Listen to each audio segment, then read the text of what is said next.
दोस्तों, महाभारत द्वापर युग के अंत समय का वह विनाशकारी महायुद्ध है जो दो पारंपरिक शत्रुओं धर्म और अधर्म के बीच लड़ा गया था।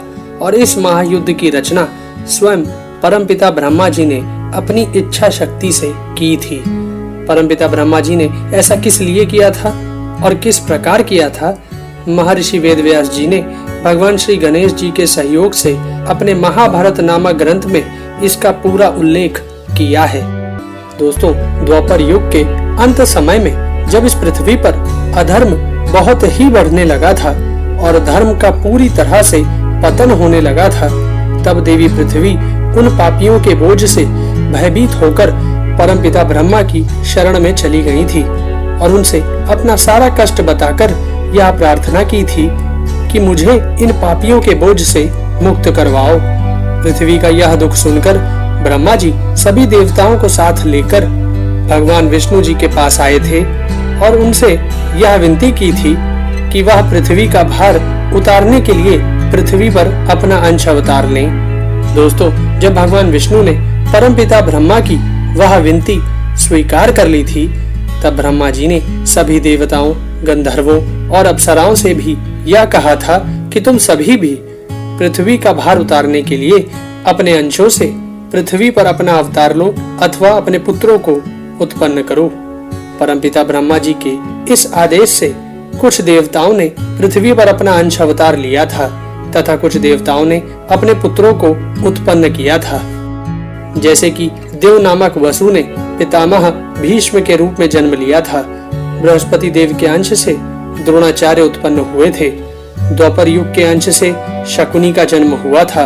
कलयुग के अंश से दुर्योधन का जन्म हुआ था। इसी प्रकार देवी कुंती के गर्भ से भगवान सूर्यदेव ने कर्ण को, धर्मदेव ने युधिष्ठिर को, वायुदेव ने भीम को तथा देवराज इंद्र ने अर्जुन को अपने पुत्र के रूप में उत्पन्न किया था। दोस्तों, कुंती ने देवी सिद्धि के अंश से राजा शूरसेन के घर में पुत्री के रूप में जन्म लिया था। तब उनका नाम प्रथा था, परंतु राजा शूरसेन ने अपनी उस पुत्री प्रथा को अपनी बुआ के संतानहीन पुत्र राजा कुंती भोज को दे दिया था। राजा कुंती भोज की पुत्री हो जाने के कारण ही प्रथा को कुंती कहा जाने लगा था। प्रथा के बाद राजा शूरसेन के घर में दूसरी संतान के रूप में वासुदेव जी का जन्म हुआ था। दोस्तों, वासुदेव जी जब युवा हुए तो उनका विवाह मथुरा के राजा कंस की बहन देवकी के साथ हुआ था, परंतु उनके विवाह के समय ही यह आकाशवाणी हो गई थी कि देवकी और वासुदेव के 8वें पुत्र के हाथों से ही कंस की मृत्यु होगी। तब देवकी के सभी पुत्रों को मार डालने के लिए कंस ने अपनी बहन देवकी और बहनोई वासुदेव को कैद करके अपने कारागार में डाल दिया था। फिर उसी कारागार में देवकी के गर्भ से 8वें पुत्र के रूप में भगवान विष्णु ने अपना कृष्ण रूपी अंश अवतार लिया था।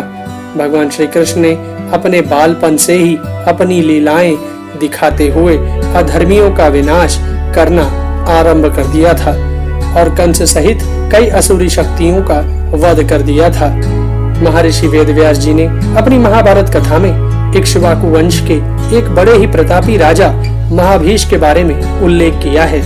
राजा महाभीष मृत्यु को प्राप्त होने के बाद स्वर्गलोक में निवास कर रहे थे। एक दिन स्वर्गलोक में निवास करने वाले कई राजर्षि किसी कार्य से परमपिता ब्रह्मा जी से मिलने ब्रह्मलोक गए हुए थे।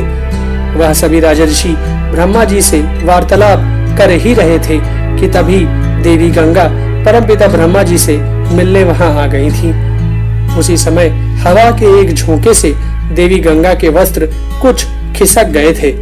यह देख सभी राजर्षियों ने अपनी आंखें नीची कर ली थीं, परंतु राजर्षि महाभीष एकटक देवी गंगा को ही देखते रहे। राजर्षि महाभीष के इस अभद्र आचरण के कारण उनके सारे पुण्य नष्ट हो गए थे। तब ब्रह्मा जी ने महाभीष से कहा था कि तुम्हारे पुण्यों के नष्ट हो जाने के कारण तुम्हें फिर से पृथ्वी पर जन्म लेना पड़ेगा। यह सुनकर महाभीष को बड़ा दुख हुआ था, इसलिए उन्होंने परमपिता ब्रह्मा जी से प्रार्थना की थी कि उन्हें कुरुवंशी राजा प्रतीप के यहाँ ही पुत्र रूप में जन्म मिले। क्योंकि उस समय हस्तिनापुर के राजा प्रतीप ही इस पृथ्वी के सबसे प्रतापी राजा थे। दोस्तों, इसी कारण परमपिता ब्रह्मा जी ने महाभारत के उस महायुद्ध का केंद्र हस्तिनापुर को बनाया था और इन्हीं राजर्षि महाभीष को महाभारत युद्ध की नींव की पहली ईंट बनाया था। दोस्तों, देवी गंगा तीनों लोकों में सभी को मोक्ष प्रदान करने वाली देवी है। इसी कारण एक दिन महर्षि वशिष्ठ जी के श्राप से पीड़ित 8 वसु उनके पास आए और देवी गंगा से विनती करते हुए बोले कि हमें महर्षि वशिष्ठ जी के श्राप के कारण मनुष्य योनि में जन्म लेना है, अतः आप ही हमें उस श्राप से मुक्ति प्रदान करवाइए।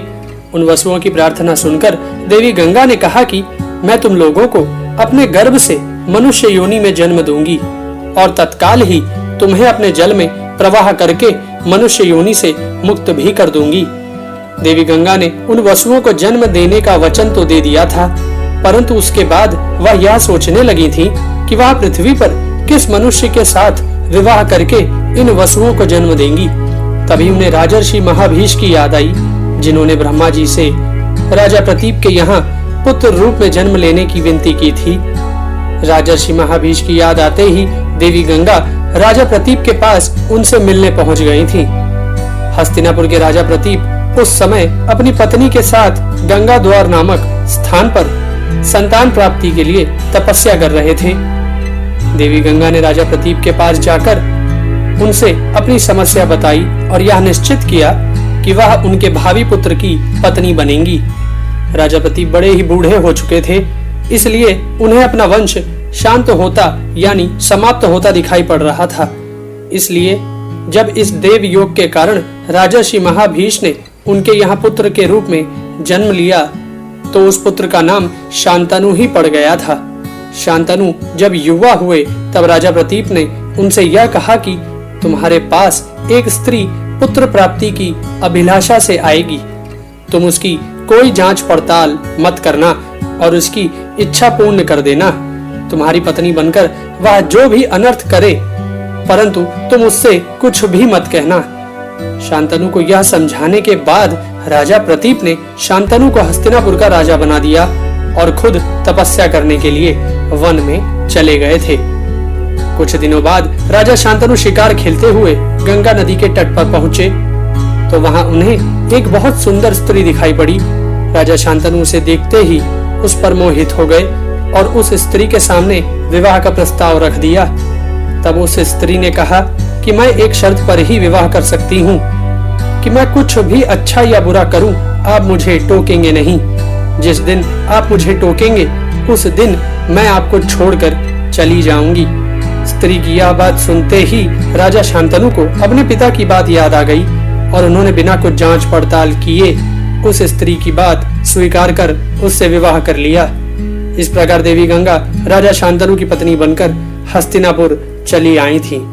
राजा शांतनु की पत्नी बनने के बाद देवी गंगा ने एक एक कर 7 पुत्रों को जन्म दिया, परंतु देवी गंगा अपने उन पुत्रों को पैदा होते ही अपने जल में बहा देती थी। राजा शांतनु को यह अच्छा नहीं लगता था, परंतु वह इस भय से कुछ नहीं बोलते थे कि कहीं वह उन्हें छोड़कर न चली जाए।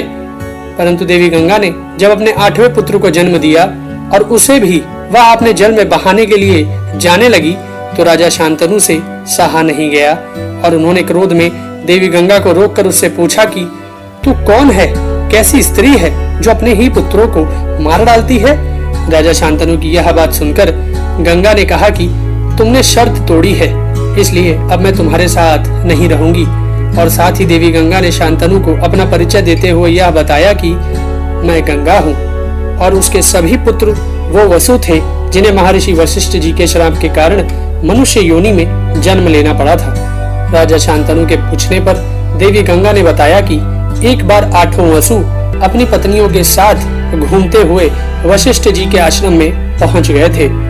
वहां देव नामक वसु की पत्नी ने कामधेनु गाय की पुत्री नंदनी गाय को देखा तो उसने देव से कहा कि मैं अपनी सखी के लिए यह गाय चाहती हूँ, इसलिए इसको चुरा ले चलो।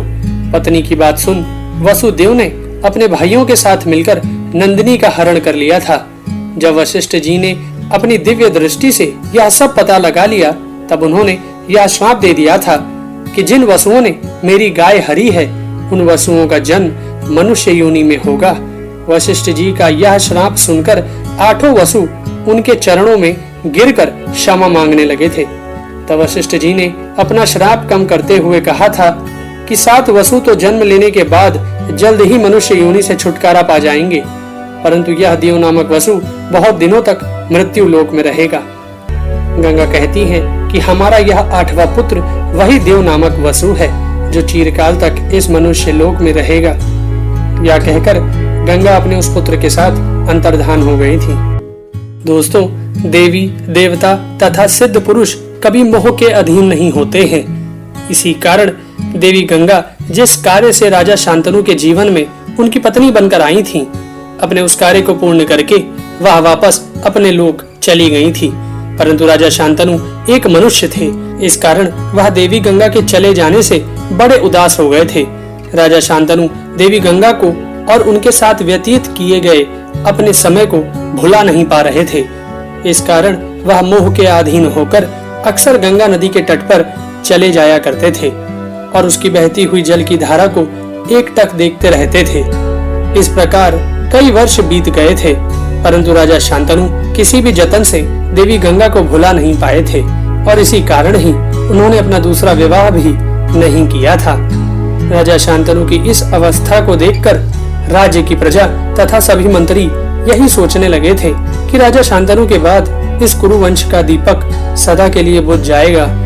सदा की भांति राजा शांतनु एक दिन फिर गंगा नदी के तट पर विचरण करने आए तो वह यह देखकर बड़े ही चकित रह गए कि गंगा नदी में पानी ही नहीं है। सूखी हुई गंगा नदी को देख राजा शांतनु मन ही मन बड़े चिंतित हो गए और फिर इसका कारण पता करने के लिए वह नदी के किनारे किनारे उसके बहाव के विपरीत दिशा में आगे बढ़ने लगे।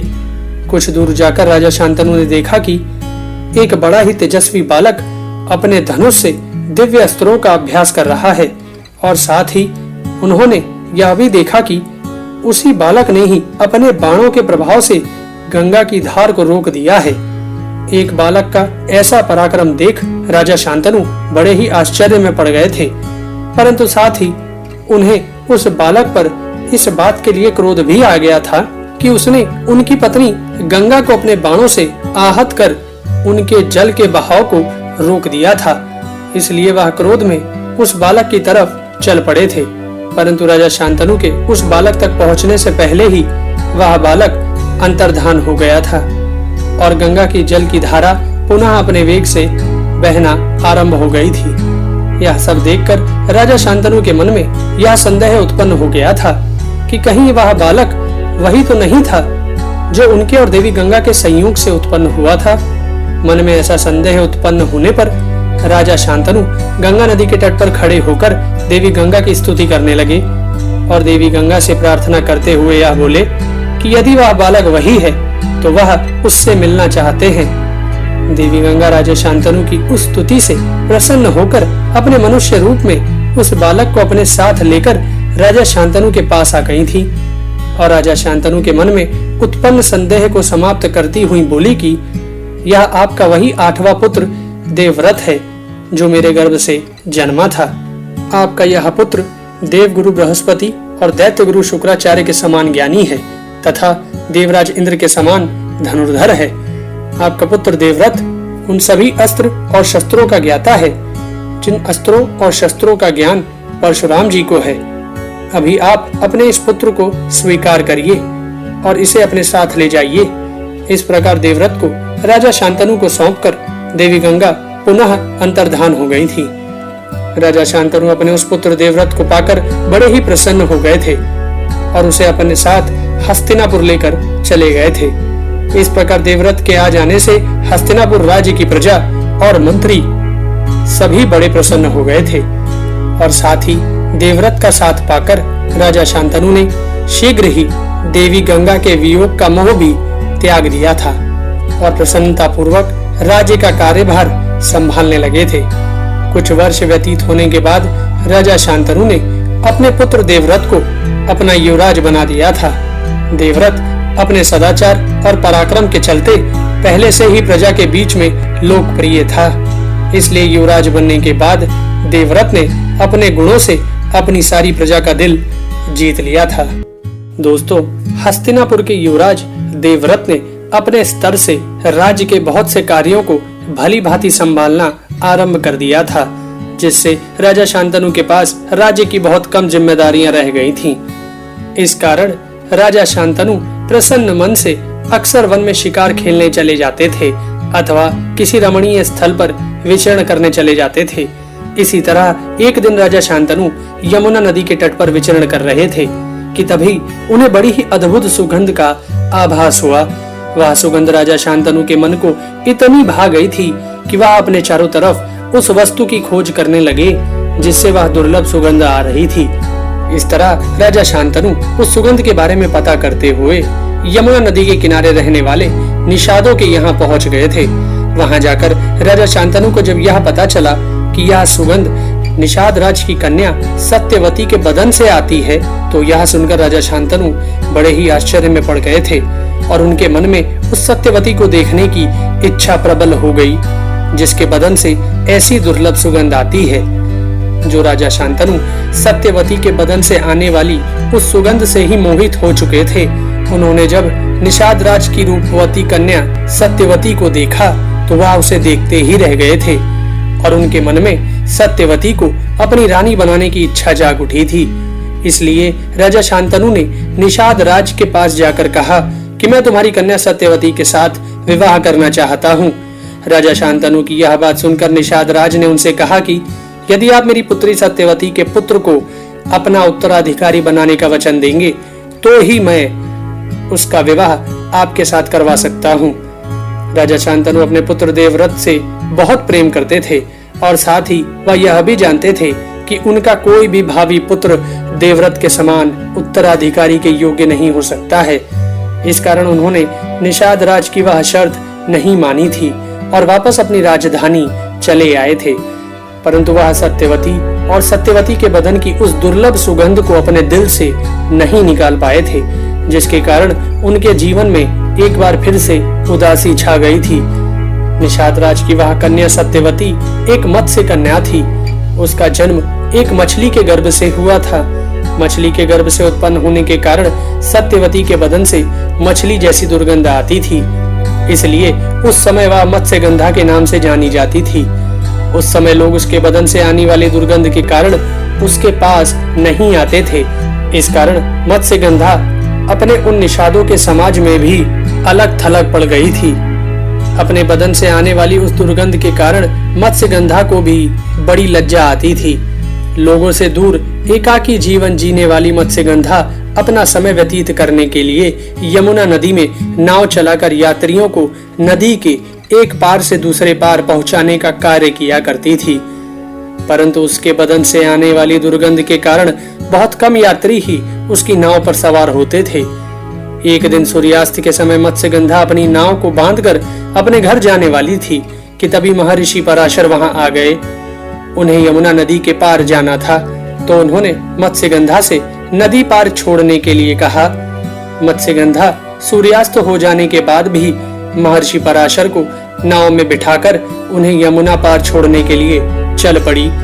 मत्स्यगंधा की नाव अभी यमुना नदी के बीच में ही पहुंची थी कि तभी बड़ी तेज हवाओं के साथ भीषण वर्षा होने लगी थी, जिससे मत्स्यगंधा की नाव डगमगाने लगी थी। इसलिए मत्स्यगंधा ने अपनी नाव को यमुना नदी के बीच में एक छोटे से टापू पर रोक दिया था। सूर्यास्त हो चुका था, इस कारण चारों तरफ अंधेरा छा गया था। तभी बारिश के पानी से भीगे हुए महर्षि पराशर के मन में काम वासना जाग उठी। तब उन्होंने आकाश में एक बहुत बड़ा ज्योतिषीय गठन देखा।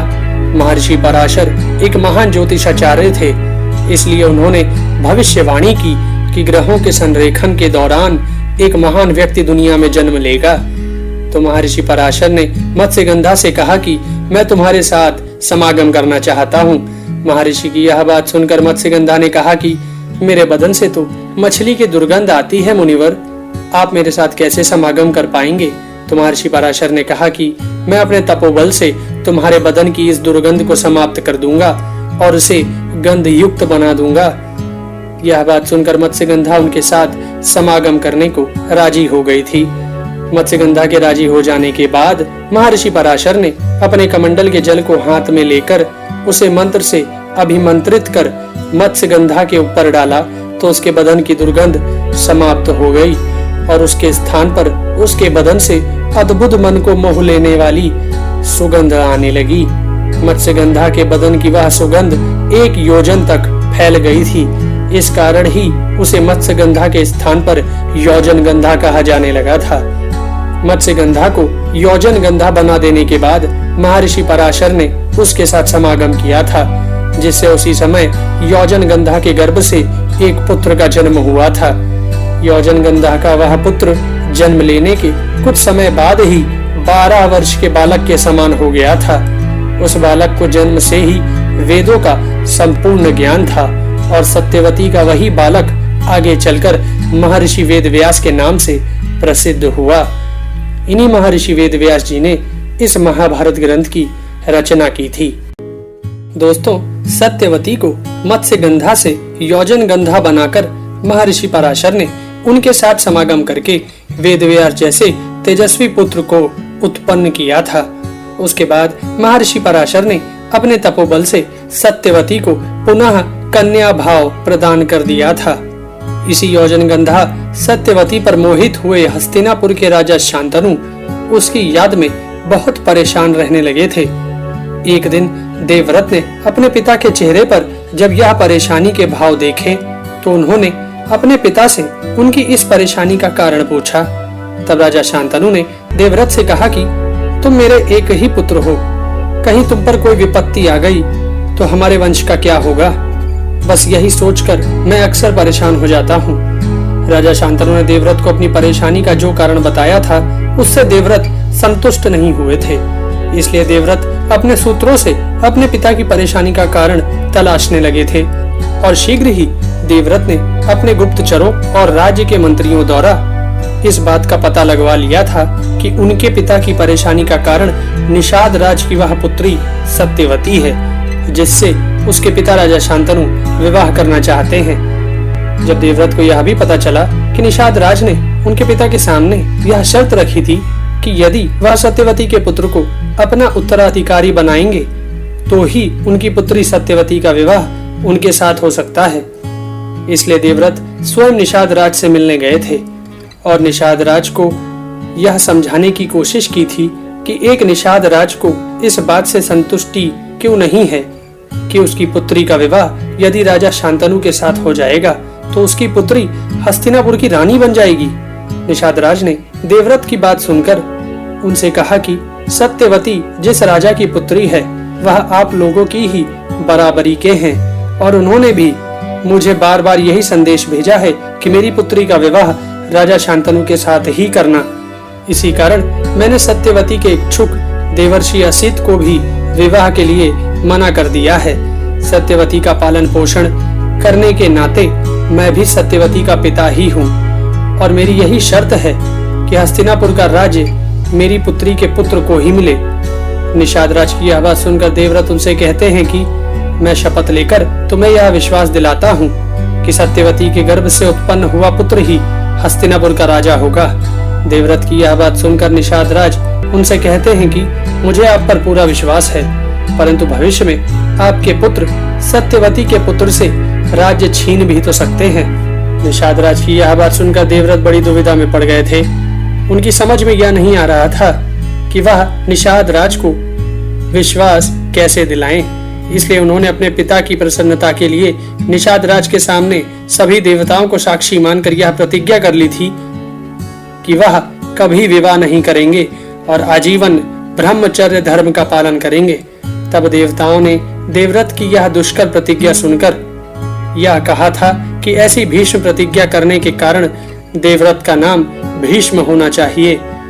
तभी से देवव्रत को भीष्म के नाम से पुकारा जाने लगा था।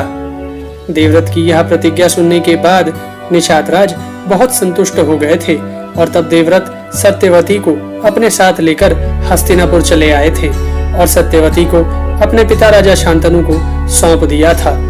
दोस्तों, राजा शांतनु अपने लिए अपने पुत्र का यह त्याग देखकर बड़े ही प्रसन्न हुए थे। इसलिए उन्होंने अपने पुत्र को यह वरदान दिया था कि वह जब तक जीना चाहेगा तब तक मृत्यु उसका बाल भी बांका नहीं कर सकेगी। मृत्यु उससे पूछकर ही उस पर अपना प्रभाव डाल पाएगी। दोस्तों, हस्तिनापुर की रानी बनने के बाद सत्यवती ने 2 पुत्रों चित्रांगद और विचित्रवीर्य को जन्म दिया था। यह दोनों ही राजकुमार बड़े ही होनहार और पराक्रमी थे। सत्यवती का ज्येष्ठ पुत्र चित्रांगद ने अभी युवावस्था में प्रवेश भी नहीं किया था कि तभी राजा शांतनु स्वर्गवासी हो गए थे। तब भीष्म ने सत्यवती सम्मति से उनके ज्येष्ठ पुत्र चित्रांगद को राजगद्दी पर बिठा दिया था। चित्रांगद बड़ा ही पराक्रमी था, इसलिए उसने अपनी उसी अवस्था में कई राजाओं को पराजित कर उनके राज्य पर अधिकार कर लिया था। इसी चित्रांगद नाम का एक गंधर्वों का राजा भी था। उसने जब यह देखा कि हस्तिनापुर का राजा चित्रांगद अपने बल तथा पराक्रम से देवता, मनुष्यों तथा असुरों को नीचा दिखा रहा है, तो उसने क्रोध में आकर हस्तिनापुर राज्य पर चढ़ाई कर दी थी।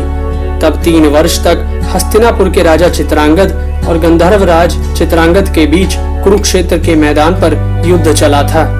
गंधर्व राज चित्रांगद एक पराक्रमी योद्धा होने के साथ साथ बड़ा मायावी भी था। इसी कारण उसके हाथों से हस्तिनापुर के राजा चित्रांगद की मृत्यु हो गई थी। चित्रांगद की मृत्यु के बाद सत्यवती के छोटे पुत्र विचित्रवीर्य का हस्तिनापुर की राजगद्दी पर अभिषेक किया गया था। विचित्रवीर्य भी अभी युवा नहीं हुए थे, बालक ही थे, इसलिए सत्यवती ने भीष्म को उनका रक्षक बना दिया था। विचित्रवीर्य बड़ा ही आज्ञाकारी बालक था, इसलिए वह भीष्म की आज्ञा अनुसार अपने राज्य पर सफलता पूर्वक शासन करने लगा था। कुछ समय बाद जब विचित्रवीर्य युवा हुए, तब भीष्म और सत्यवती उनके विवाह के बारे में विचार करने लगे। तभी उन्हें यह समाचार मिलता है कि काशी नरेश अपनी 3 कन्याओं का स्वयंवर कर रहे हैं। तब भीष्म अपनी माता सत्यवती से आज्ञा लेकर अकेले ही उस स्वयंवर में चले गए थे। काशी नरेश की पुत्रियों के स्वयंवर में अकेले चले जाना भीष्म की बहुत बड़ी भूल थी, क्योंकि उनकी उम्र बहुत हो चुकी थी और साथ ही उन्होंने आजीवन ब्रह्मचर्य धर्म का पालन करने की प्रतिज्ञा भी की हुई थी। इस कारण उस स्वयंवर में उपस्थित सभी राजा उन पर हंसने लगे थे, जिसके कारण भीष्म को बड़ा ही क्रोध आ गया था। इसलिए उन्होंने काशी नरेश की 3 पुत्रियों को बलपूर्वक अपने रथ पर बिठा लिया था और वहां उपस्थित सभी राजाओं से यह कहा था कि मैं अपने भाई विचित्रवीर्य के लिए काशी नरेश की एक पुत्री का रिश्ता मांगने आया था, परंतु तुमने मेरा उपहास किया है। अभी मैं काशी नरेश की 3 पुत्रियों का बलपूर्वक हरण कर रहा हूँ। तुम सभी राजा मिलकर या तो मुझे जीत लो या फिर हार कर भाग जाओ यहाँ से। भीष्म की यह चुनौती सुनकर सभी राजाओं ने मिलकर अपनी सेना के साथ अकेले भीष्म पर धावा बोल दिया था, परंतु भीष्म ने अकेले ही राजाओं को उनकी सेना सहित परास्त कर दिया था और काशी नरेश की 3 पुत्रियों का हरण करके हस्तिनापुर वापस चले आए थे।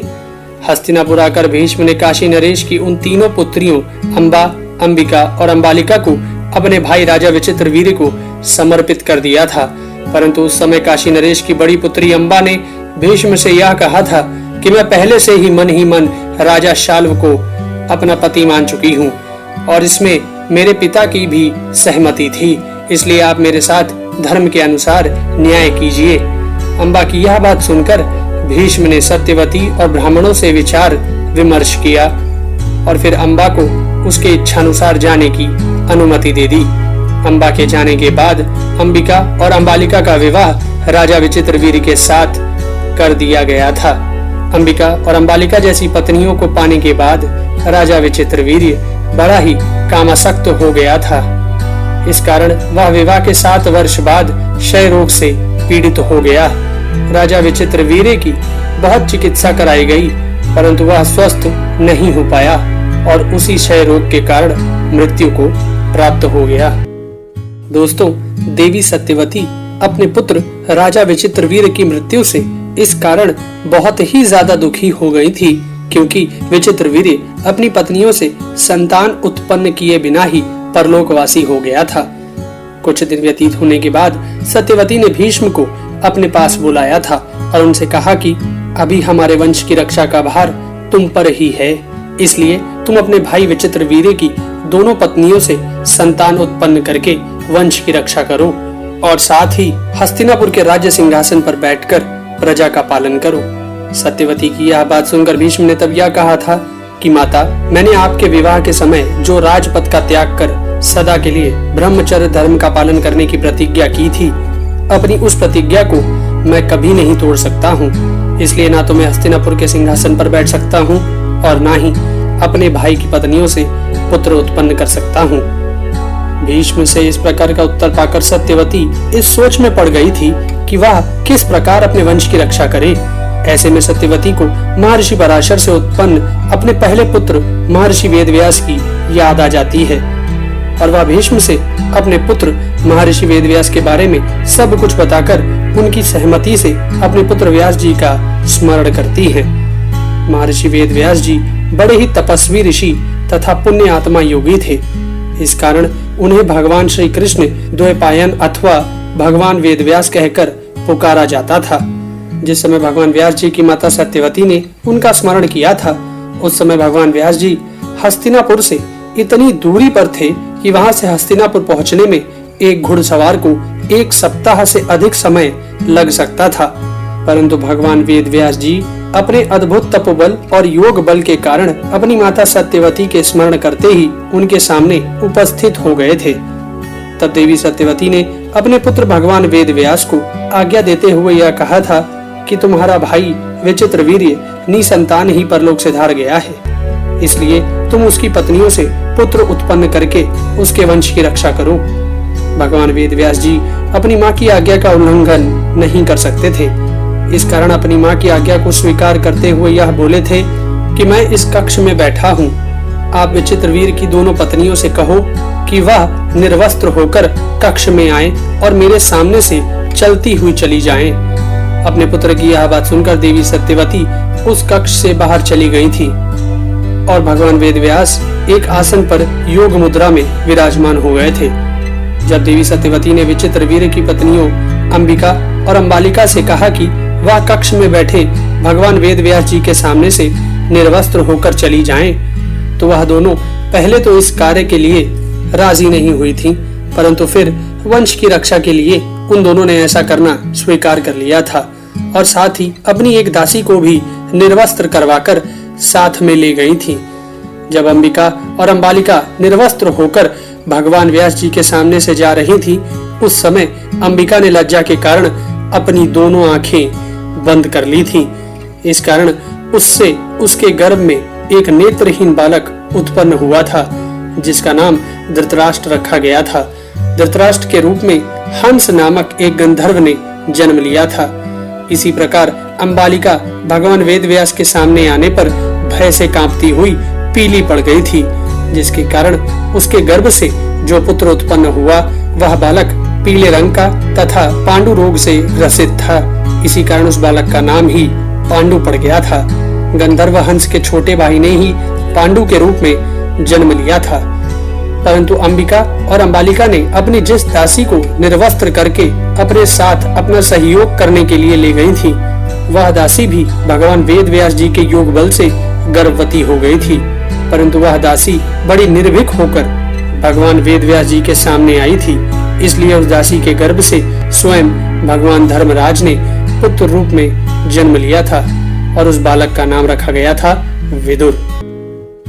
दोस्तों, अंबिका के गर्भ से हंस नामक गंधर्व ने तथा अंबालिका के गर्भ से गंधर्व हंस के छोटे भाई ने पुत्र रूप में जन्म लिया था। परंतु उनकी दासी जो कि शूद्र थी, उसके गर्भ से स्वयं भगवान धर्मराज के पुत्र रूप में जन्म लेने का कारण एक श्राप था। प्राचीन काल में मांडव्य नाम के एक तपस्वी ब्राह्मण थे।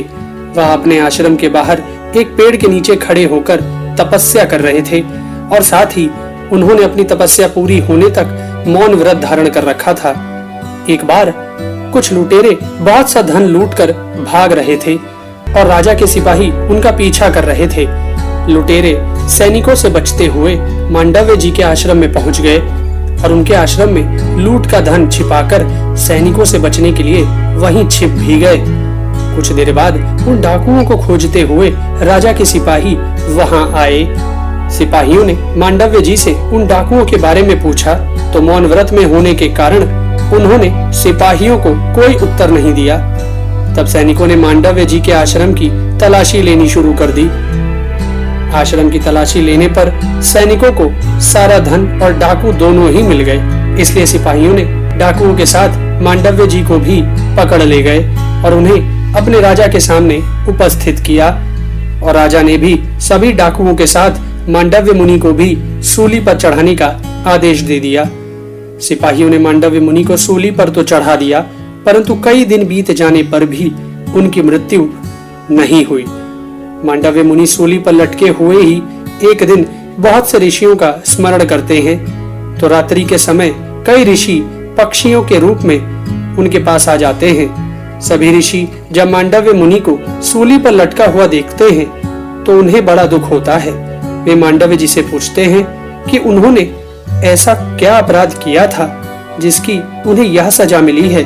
तो मांडव्य मुनि उन्हें पूरी बात बताते हैं और कहते हैं कि यह मेरे ही किसी अपराध का फल है।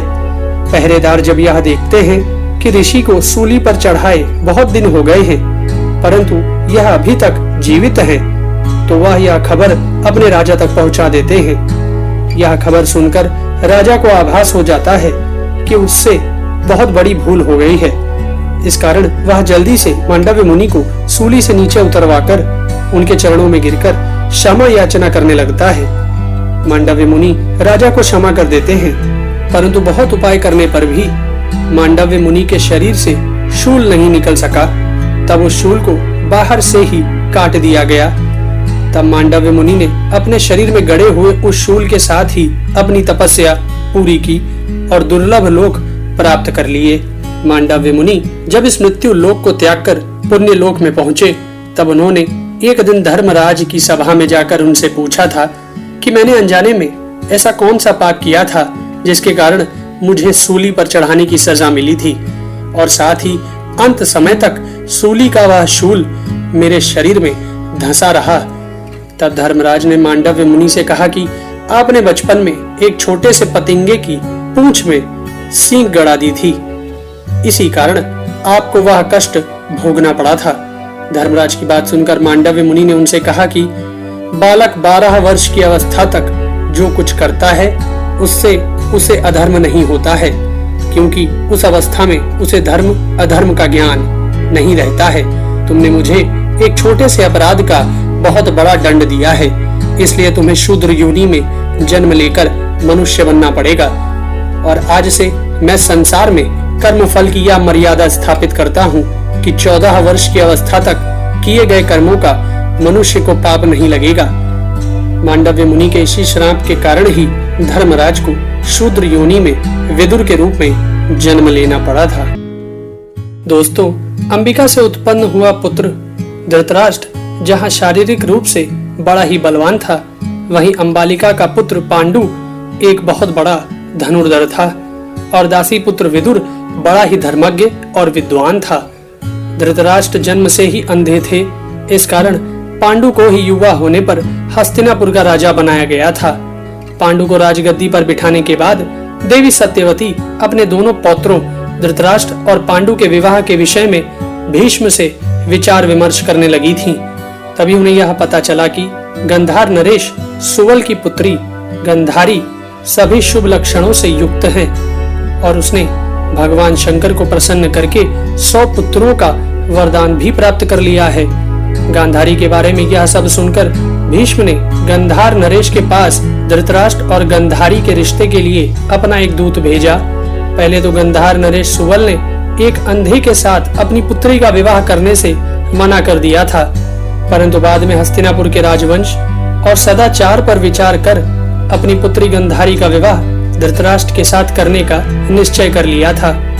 जब गांधारी को यह बात पता चली कि उसके होने वाले पति नेत्रहीन हैं, तो उसने भी अपनी आंखों पर पट्टियां बांध ली थी। पतिव्रता गांधारी का यह निश्चय था कि वह अपने पति के अनुकूल ही रहेगी। इस प्रकार धृतराष्ट्र का विवाह गांधारी के साथ संपन्न हो गया था। इसके कुछ दिनों बाद राजा कुंती भोज की पुत्री कुंती ने अपने स्वयंवर में सत्यवती के दूसरे पौत्र राजा पांडु को अपना वर चुन लिया था, परंतु भीष्म राजा पांडु का एक और विवाह करवाना चाहते थे। इसलिए उन्होंने मद्र राज्य के राजा शल्य से उनकी बहन माद्री का हाथ राजा पांडु के लिए मांग लिया था। अतः राजा पांडु का दूसरा विवाह माद्री के साथ संपन्न हुआ था। धृतराष्ट्र और पांडु के विवाह के बाद भीष्म को जब यह पता चला कि राजा देवक के यहाँ एक दासी की पुत्री बड़ी ही सुंदर है, तो उन्होंने उस दासी की पुत्री का विवाह विदुर के साथ करवा दिया था। दासी पुत्र विदुर महर्षि व्यास द्वारा उत्पन्न हुए थे और बड़े ही धर्मज्ञ थे। इस कारण सत्यवती और भीष्म विदुर को अपना ही एक अंग समझते थे तथा धृतराष्ट्र और राजा पांडु भी धर्मज्ञ विदुर को सदैव अपने साथ ही रखा करते थे। विवाह हो जाने के कुछ दिनों बाद राजा पांडु के मन में पूरी पृथ्वी को जीतने की इच्छा उत्पन्न हो गई थी और वह सेना लेकर पूरी पृथ्वी को जीतने के लिए निकल पड़े थे। राजा पांडु ने सबसे पहले अपने शत्रु दशारण नरेश पर आक्रमण किया और उसके राज्य को जीत लिया था। उसके बाद उन्होंने मगध राज्य पर चढ़ाई करके उनको उनके ही राजगृह में जाकर मार डाला था। फिर राजा पांडु ने विदेह, काशी, शुंभ और पुड्र आदि राज्यों पर अपनी विजय पताका फहराई। इस प्रकार अनेकों राजाओं को पराजित कर राजा पांडु को पृथ्वी का सम्राट मान लिया था। राजा पांडु के सम्राट बनने के बाद एक दिन महर्षि व्यास अपने पुत्र को आशीर्वाद देने के लिए हस्तिनापुर आए थे। तब तीनों पुत्र वधुओं गंधारी, कुंती तथा माद्री ने अपने ससुर महर्षि व्यास की बहुत सेवा की थी। उस समय महर्षि व्यास जी एक नेत्रहीन की तरह जीवन जी रही गांधारी की सेवा से बड़े ही संतुष्ट हुए थे। इसलिए उन्होंने गांधारी से एक मनचाहा वर मांगने को कहा था। तब पतिव्रता गांधारी ने महर्षि व्यास से यह विनती की थी कि उन्हें भगवान शिव के वरदान से जो 100 पुत्र प्राप्त होने वाले हैं, मेरे वह सभी पुत्र मेरे पति की तरह बलशाली हों और साथ में मुझे एक पुत्री भी प्राप्त हो। कुछ समय बाद राजा पांडु अपनी दोनों पत्नियों और सेना के साथ वन में शिकार खेलने के लिए चले आए थे। एक दिन शिकार खेलते समय राजा पांडु की नजर एक मृग और मृगी पर पड़ गई जो मैथुन क्रिया कर रहे थे। राजा पांडु ने अपने बाणों से उन दोनों मृग और मृगी को घायल कर दिया था। घायल होते ही वह मृग और मृगी मनुष्य रूप में परिवर्तित हो गए थे। वह ऋषि किंदम और उनकी पत्नी थे। किंदम ऋषि ने राजा पांडु से कहा कि मैं एक तपस्वी मुनि हूँ और मृग रूप में अपनी पत्नी के साथ विहार कर रहा था, इसलिए मुझे मारने से तुम्हें ब्रह्म हत्या तो नहीं लगेगी, परंतु तुमने मुझे जिस अवस्था में मारा है उसी अवस्था में जब तुम अपनी पत्नी के साथ सहवास करोगे तभी तुम्हारी मृत्यु हो जाएगी। राजा पांडु को यह श्राप देकर किंदम ऋषि और उनकी पत्नी ने अपने प्राण त्याग दिए थे।